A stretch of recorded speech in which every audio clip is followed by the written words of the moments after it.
In today's video, we're going to discuss the possibility of the Montreal Canadiens ending up with Pierre-Luc Dubois and Jonathan Huberdeau between now and the next year or two. Do they both eventually want to go there? Are the rumors true? We'll discuss how that might all go down. Plus, on the New York Rangers organization, why is Kakko not yet signed, and are they in any potential danger for an offer sheet? Plus, we have several more signings to discuss as well. All that coming up next. So welcome back to another video here at Top Shelf Hockey. As I mentioned, we have a variety of NHL news and rumors to take a look at here today. First up, we do have some more signings to take a look at. The Detroit Red Wings announced that they've signed another defenseman as Robert Hagg, getting a one-year deal at $800,000. Now that deal's mainly coming because of another defenseman who suffered a pretty significant injury, and that's Mark Pysyk, who they just recently signed here in the early part of NHL free agency. I'm not sure how the injury occurred, but I'm probably safe to assume that obviously during his off-season training here, but unfortunately he suffered an Achilles tear, and he's going to be out of action for about 4 to 6 months. So that's certainly not what he was hoping for to start the coming year after signing a new deal with a new team as a free agent. So Detroit went out and found another veteran player on a one-year deal to kind of help take that workload on. So I guess we'll have to wish Pysyk well in recovery, and I guess it creates an opportunity for Hagg to go to Detroit. The Ottawa Senators are bringing back a familiar face. They've re-signed Jace Horlock, who formerly played with the Senators briefly. Of course, he was formerly in Florida and Vancouver. Last year, he spent overseas. I believe he was in Sweden. Had a decent season over in Europe, but is trying to make a return to the NHL. And Ottawa's given him a one-year deal. It is a two-way contract, though. He gets $750,000 at the NHL level and $170,000 at the American Hockey League level. He might be a player who gets an opportunity as a call-up or an extra depth piece, or could be a good addition to the Belleville Senators team as well to make them more competitive. So we'll see how things go there. The Carolina Hurricanes have announced today they've signed defenseman William Lagesson. He gets a one-year, two-way contract. The NHL value is $750,000. The American Hockey League value is $225,000. So Lagesson will continue to kind of fight for NHL opportunities here. The Anaheim Ducks have avoided arbitration with the young forward Isaac Lunderstrom. He gets a 2-year contract valued at $1.8 million per season. Lunderstrom last year ended up scoring 16 goals and putting up 29 points in Anaheim. The Tampa Bay Lightning have also signed Trevor Carrick, who's been primarily a minor leaguer, but somebody who's kind of gone up and down a bit between the NHL and AHL. He gets a one-year, two-way contract as well, $750,000 at the NHL level and $250,000 at the American Hockey League level. And the Chicago Blackhawks also confirmed a signing, which is a 30-year-old Buddy Robinson, who has been primarily a minor leaguer. I think he's only played 50 or 60 NHL games. He's a huge guy, like 6'7", 6'8", gets a one-year, two-way contract, $750,000 at the NHL level, $475,000 at the American Hockey League level. I actually remember Buddy Robinson way back. He's been around a long time and never really found himself a regular spot in the NHL, but I did see his very first NHL game, and the only reason I even remember that is because of how big he was. I remember seeing him on the ice live in the arena, and he was an absolute monster out there. I believe he scored his first NHL goal in that game too. Never really found a regular spot. Sometimes you get a little bit of a jump early, but never really worked out for him to be a regular NHL player. We'll see how things work out in Chicago. They got a pretty depleted roster. He might find himself more of an opportunity there than he has pretty much anywhere else so far. Now on to some other news here. First up, the New York Rangers and Kakko. Why is he not signed? Are they in any danger of an offer sheet? Where do things stand with their roster right now? There was an article from Larry Brooks of the New York Post examining that situation, wondering why there may not be more interest in, at least there's been no chatter so far about an offer sheet coming for Kakko, but we're getting late into the offseason now.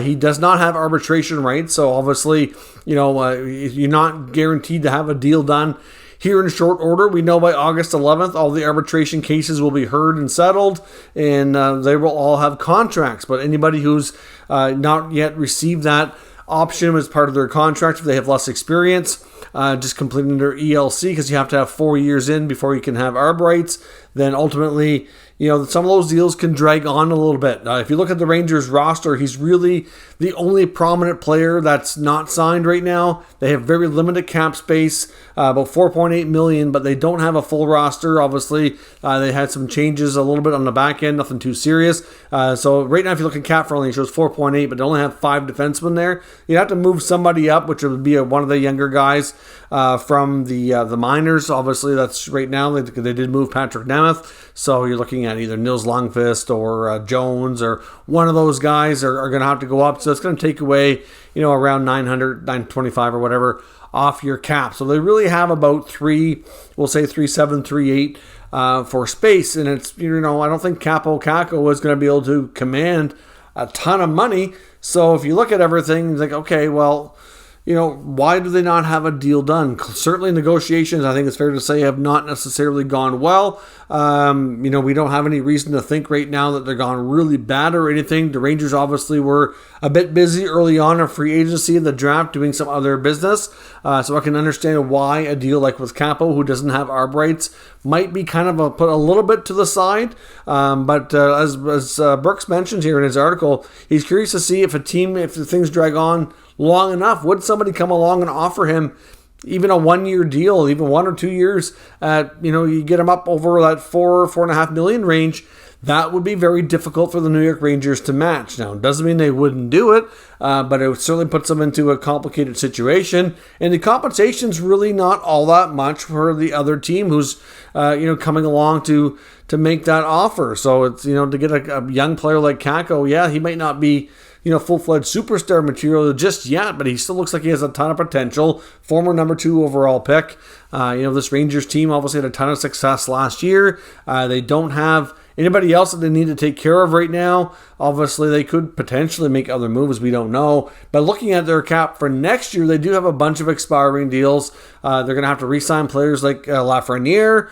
Philip Hedl will need a new deal. Ryan Reeves is expiring after another season. And there's a few others too. Julien Gauthier signed a 1-year deal. We kind of expected Gauthier to likely get moved. He's basically kind of lost a role there, fallen out of favor, so to speak. So I'm not really sure but he got his deal quickly. I think it's 1 year, 800 or something like that. But ultimately, I don't expect him to really have a role, and I'm surprised he hasn't been moved to another team for another opportunity, especially one of the other teams that might, be going through a rebuild or might be able to better utilize his services, like Chicago or in Arizona, or any of those teams that are in those kind of predicaments. But we'll have to wait and see what happens with Kakko. I don't think they're necessarily looking at a trade or anything of that nature, but I do think that they have to be concerned if things drag on too long that another team could come along with an offer sheet. But ultimately, we'll have to wait and see why things are dragging on as long as they are. Now, on to the Pierre-Luc Dubois and the Jonathan Huberdeau speculation. Of course, we know that Dubois, his agent made it perfectly clear that he would love to play in Montreal one day. Of course, we also heard comments today from Dubois himself, doing media in Winnipeg, talking about his new contract, faced some tough questions regarding his future. There's also a new article in The Athletic from Aaron Portzline, referring to Dubois and his time in Columbus and what he knows about that situation. So I want to discuss that. And of course, Jonathan Huberdeau and Mackenzie Weegar were also introduced today to the Calgary media and faced questions. And obviously, there's lots to kind of digest here amongst all these things. And there's lots of people saying, well, geez, Montreal is kind of a hometown team for Huberdeau. Dubois wants to go there. Huberdeau's only 1 year away from free agency. He just got blindsided, traded to Calgary. Will he want to test free agency? Might be his only time in his career. He could consider going home, so to speak. Is that something he'd want to do? And really, if you think about it, people are saying, well, if Montreal, let's just say they don't have a great season this year and they get another high pick, they could get another really good prospect in the 23 draft, and then they can add Dubois and Huberdeau within the next year. That could greatly accelerate and expedite this rebuild. So you go in, you just added Slavkovsky, Messar, another great pick as well for their second pick. They have other prospects coming as well. You got Suzuki, you got Caulfield, Josh Anderson. All of a sudden you throw in guys like Dubois, Huberdeau, and another top prospect they could get. And let's say they end up another top 5, top 7 pick or something like that this year. they're going to be, sitting pretty good. They've got a lot of young defensemen. Goaltending's not, there's some question marks, but they have some, prospects for the future like Primo that look really good too. So, just a lot of people are chatting about the Habs in the future here and if they're going to be able to bring these two French-Canadian players home. Because we know that it's important to the Canadiens organization to have star players from the province of Quebec. We know, obviously, we've kind of seen a pattern lately of players being a little pickier and choosier with where they want to play. Not necessarily in a lot of cases in all markets, but, obviously, in those cases, there would likely be interest. Now, of course, when it comes to Dubois, let's talk about him a little bit here. First, to me, when he was facing the questions from the Winnipeg media, his response to the comments that he would love to play Montreal someday, which came from his agent, he said that was all blown out of proportion. He said he didn't really deny the fact that he would like to consider playing in Montreal someday, but he didn't really try. He tried to downplay it and didn't really make it sound like it's anything that's, top of mind right now, so to speak. He said, basically for anybody who's kind of grown up in that area, idolizing that team, sure, the thought is intriguing in that, someday, if it worked out, he'd be interested. They just kind of try to downplay it, but he really didn't answer. He skirted around a lot of the questions. To me, he seemed a bit uncomfortable. So I didn't gain any confidence there that he really wants to stay in Winnipeg. I don't think that's the case at all. Obviously, he was at the draft, which I know he was asked about as well, and there was rumors that he was expecting a trade. But he answered the question with why he was at the draft, that he lives close by. He's not far from the Montreal Arena where he spends his summers. And he's a big hockey fan, obviously being a hockey player himself. Thought it'd be fun to go. Okay, we can let that part go. I don't really think there's anything more there. Even if he was expecting a potential trade, he probably thought, well, if there's any chance of it happening, it'd be cool if I could be there. Maybe he could make an appearance on stage or somehow or whatever, right? Make a big hoopla out of it, which I would not be shocking if they did do that. And there was talk that they were definitely having conversations. I have no doubt that the Canadiens organization have the mutual feelings that they'd love to have Dubois on their team. And like I said, there was a lot of rumors that they definitely were trying before they made that trade with the Islanders and then Chicago to get Kirby Dach, that they were in some good conversations around Dubois, but it just wasn't going far enough to be able to execute it for whatever reason. Now, I don't know. To me, the rumor is that Montreal was going to have to give up Suzuki or Caulfield, and they didn't want to do that, which is no big surprise. I'm not shocked at all. I would not do that either if I were them. You're going to want to add a player like Dubois and maybe give up a future asset or something, but not a top young player like that. That's going to have a big impact on your team for the time to come. But as you can understand, Winnipeg now might be forced to move Dubois sooner than later. They don't know the future of Mark Scheifele. There's a lot of question marks around him and his future for this team going into the offseason. They're the top two centermen. They can't, not get a centerman back. So, of course, they're going to be asking for a lot. That's their right, and I'm not shocked that they did that. We know Cheveldayoff has been very patient in the past. He likely will be here as well, and we'll, treat this delicately. But ultimately, Dubois didn't accept his qualifying offer right away. I think he was leaving things open for an offer sheet. So I have no doubt that he is kind of forcing his way there in due time. Now, Aaron Portzline, obviously, he indicates, of course, knowing him from his time in Columbus, that this is nothing new. This is no secret that Dubois has, a desire to play in the Canadiens organization someday. Essentially, he said that even when he was in Columbus before he was traded, that before he signed his last contract with Columbus when he was first due, that Jarmo Kekalainen had created some cap space on the eve of free agency, trading Marcus Nudavara and Ryan Murray to create some space because they looked like they felt like a threat for an offer sheet from Montreal was real, and they wanted to make sure they had the space to match it. And then they might have to end up paying him more than what they were hoping for to get him, signed on a new deal, right? So they kind of knew then that the writing was on the wall that he may not go too far, right? That he may not stick with the team long term. So to me, like based on what we know from his past and what we know from this press conference he did today, I honestly think that he will end up there. It's just a matter of time. I think based on what we've seen and him accepting this offer, I think he's done that because, and maybe I'm wrong, this is just my opinion, but I think Montreal is being patient here. Why give up the moon when they can kind of, get him at a later time later? He's not far from free agency. Maybe they just be patient and wait. Now, when it comes to Jonathan Huberdeau, I think a lot of that is very premature. In fact, the only reason this is coming up is because Calgary has recently lost two big-name players, and they traded for two players in Huberdeau and Auger that are on expiring deals, and there's no guarantee they're going to stay and re-up with them. Now, of course, they held an introductory press conference here today as well, and Jonathan Huberdeau and Mackenzie Weegar said all the right things. They said they would absolutely be interested in re-signing an extension longer term. However, I'll caution you, Johnny Gaudreau, Matthew Tkachuk said the exact same things. That's just what players do. They don't want to create an uncomfortable situation. Sometimes they really mean it, and they're very interested in it. Other times they just say it to avoid conflict and avoid awkward situations. It's just that simple. It's just the way they like to go about their public affairs and their business. It's just the way it is. So I'm not here to say that they don't want to stay. I'm just here to say that we can't take that as a guarantee by any means, and only time will tell. They're probably going to want to see some time to get acclimated with their teammates, have a little bit of time to play there. I would be surprised, and I guess we'll see, because like I said, I could be wrong, but I'd be surprised if either signed an extension before the season started.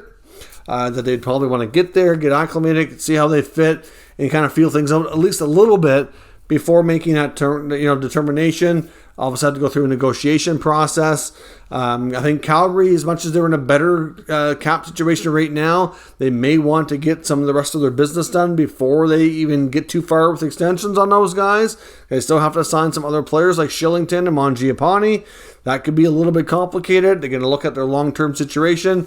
So I don't think we're going to see anything too quickly in that regard. But I will say this. I would not be shocked if either player did stay. I don't think that there's really a major problem in Calgary that they can't keep people. They have a lot of long-term players there. The situation with Gaudreau and Tkachuk seem to be very much an individual thing. I don't think it's like a systemic issue that people just hate playing in Calgary. Yes, there are some things, though, from what I've heard, that could be better there. Like, they definitely need a new arena. They could use better facilities, all that. Obviously, the harsh winters can be challenging for some, whatever. Like, I get all that stuff. Everybody has their own personal preference on lifestyle and all those things. But ultimately, Johnny Gaudreau, we've known for a long time, has kind of had a preference to play closer to home.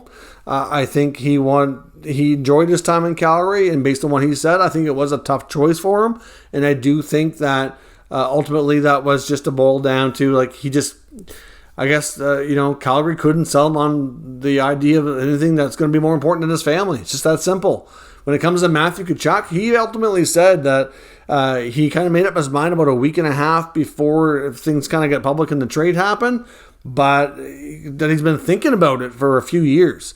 So to me, I kind of wonder if Matthew Tkachuk it was more of a lifestyle issue. To me, I will say this too. I do think some of it is about money, because it's not a coincidence that all of his preferred destinations outside of his hometown were all places where the more favorable tax situation. So I think that's a big part of it. And then there's the off-ice lifestyle that comes with it that I just think he liked better. Whatever. It's unfortunate for Calgary, but I don't think they're going to have issues getting other guys to stay. And I think it's a little early and premature to suggest that Huberdeau is definitely going to leave. But at the end of the day, if that is something he wants to consider, and Montreal are able to bring these two guys in as free agents over the next 1 to 2 seasons, along with maybe getting another high pick this year, assuming they're not much better than last year, time will tell. That very well could expedite their rebuild. But I think out of these two players that are being linked here as going to Montreal sooner than later, I think Dubois is more likely, with Huberdeau maybe. But I think, like I said, early to say that. We'll see how things go in Calgary. I would not be shocked if he stayed. But then again, I wouldn't be shocked if he doesn't and goes to Montreal either. So we'll have to wait and see where things go. But the Montreal Canadiens could be aligned to bring home a couple of superstar French-Canadian players in the near future who could certainly greatly help expedite this rebuild. So let me know your thoughts on those possibilities down in the comments. We'll discuss further. If you're new to the channel, make sure you subscribe and stick around. We'll keep you up to date with the latest news, rumors, and analysis on all 32 NHL teams. Thank you for watching, and I'll catch you next time.